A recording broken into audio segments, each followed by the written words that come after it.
Hey y'all, it's me Cecilia, and we're here with a book review for Four Dead Queens by Astrid Schuldt.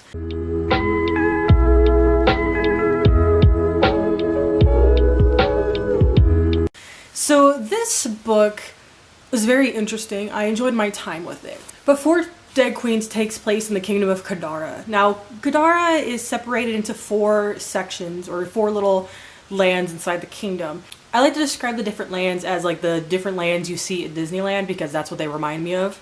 So we have Ionia, which is like Tomorrowland, and it's very technologically savvy. It's more kind of run like how you would see in a sci-fi book or movie where everything's technological. They kind of have their citizens run like robots, as in like no love, no emotion, no feeling, all that kind of stuff. Then we have Ludia, which I like to say is more like Fantasyland, where everyone is very artistically inclined. They're very in tune with their emotions, and they specialize in, of course, like fashion, art, all that kind of stuff. We have Archaea, which I like to think about as Frontierland. They reject all technology, and they pretty much supply the kingdom with most of the food because they're farmers, they're like craftsmen, that kind of stuff. And then we have Toria, which I don't actually remember what they do, but I like to think of them as Main Street. They really are just kind of like the average Joe people. They do whatever jobs, I don't remember. It's not really explained well in the book. But we have these four kingdoms, and each kingdom has their own queen, and basically, of course, the whole kingdom is set up with these four queens, one queen for each kingdom, country, whatever. And pretty much they're all just like in the capital, and they start dying off one by one. We have our main character, Carolee, and she intercepts this comm chip, which is pretty much, imagine like a piece of gum, you put it in your mouth and you could see other people's memories. And when she puts it in her mouth and she puts it in her mouth and sees other people's memories, she's able to see the four queens get murdered. And her and a messenger from Ionia named Varen team up together to find out who is killing the queens. It's very interesting. I guess I'll start going into my pros and my cons of this book. One of the pros is that this book was very engaging. It felt like for the entire book was kind of like a murder mystery plot, and you were trying to think of, I wonder who is assassinating these people. I had different theories. I wasn't correct because the plot twist really throws you for a loop at the end. It was nobody I suspected.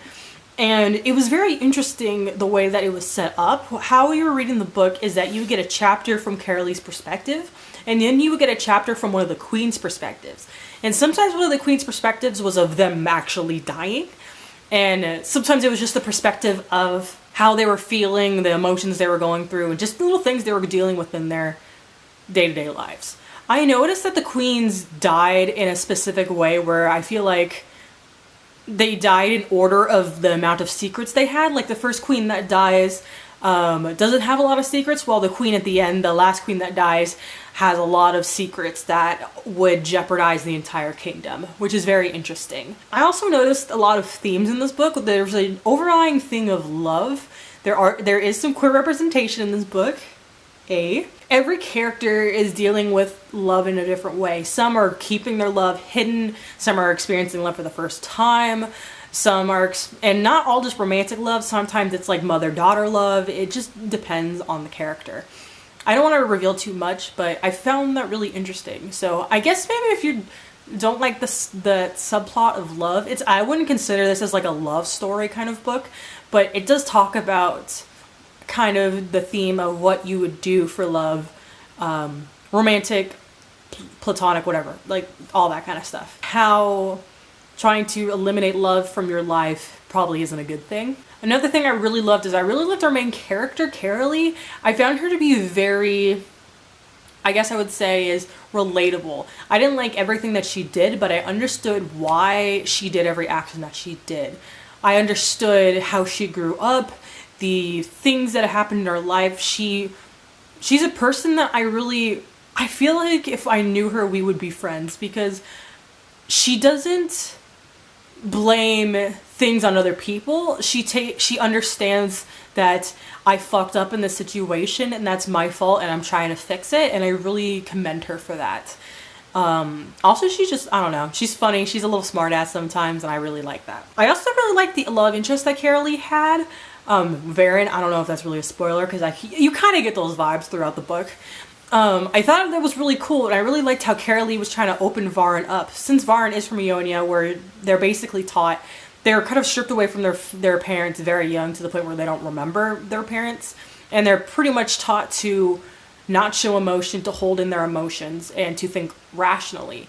And you could see him throughout the book just trying to get him more tuned with his emotions and kind of realize maybe that's not the right way in order to run a society, or a right way in order to act. And I really enjoyed that, and I don't know, I liked Varen and Carolee as a couple. I think it's adorable. I also did, like I said earlier, like the shifting perspectives. I didn't think that I think that having the shifting perspectives added something, because if it was just from Carolee's perspective, you would not have been able to see the four queens dynamics. Since we're gaining a perspective from each of the queens, some have more speaking roles than others, but because you're able to see that, you're really able to see the dynamic of the court. You're really able to see them interacting in that kind of way, and I think that really adds to the story. If that wasn't in there, I think I would have liked this significantly less. For the cons, I don't have many cons for this book because I really enjoyed it, but one, this book is barely a fantasy. It's labeled as a fantasy, and the cover looks very fantasy. The names sound very fantasy, but that's like the most you get. There's no magic system because there's no magic in general. It seems more like a sci-fi to me because of the technological process. It talks a lot about technology in this book as well, so I don't know why it's categorized as a fantasy. Because other than in this kingdom of Kadara, that's it. That's really all you get, kind of thing. So if this was like on another planet, I could see how that was going, or if this was like in an alternate reality. But this really isn't a fantasy, and you kind of, when I was expecting it, I was expecting to get this like hardcore fantasy, and that's not it. Which would actually be really helpful for people who are not really wanting that, or who are huge fantasy fans, or want like a little dip into fantasy. I could see how this would be a really good intro into this book.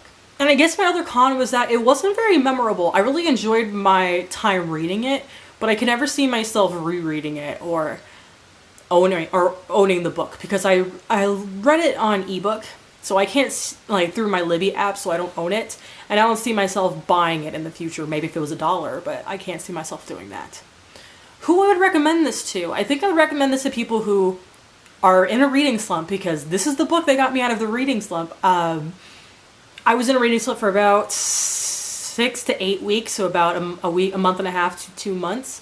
And I thought this was a really good book and to get me out of it. It's very engaging with the murder mystery plot, but since it's a very, very light fantasy, I didn't feel overwhelmed by anything. So I think that would be really good. Also, to people who want to get, I guess, more into fantasy, this would be also good. Or people who are like fantasy but want to get more into mystery thrillers, I think this is also a good gateway into that. But yeah, I gave this one 4 stars. I really liked it. I thought it was a nice, perfect standalone, and I would definitely read more from this author. But yeah, that's it for today, guys. That's it for my review. I will see y'all in another video. Peace.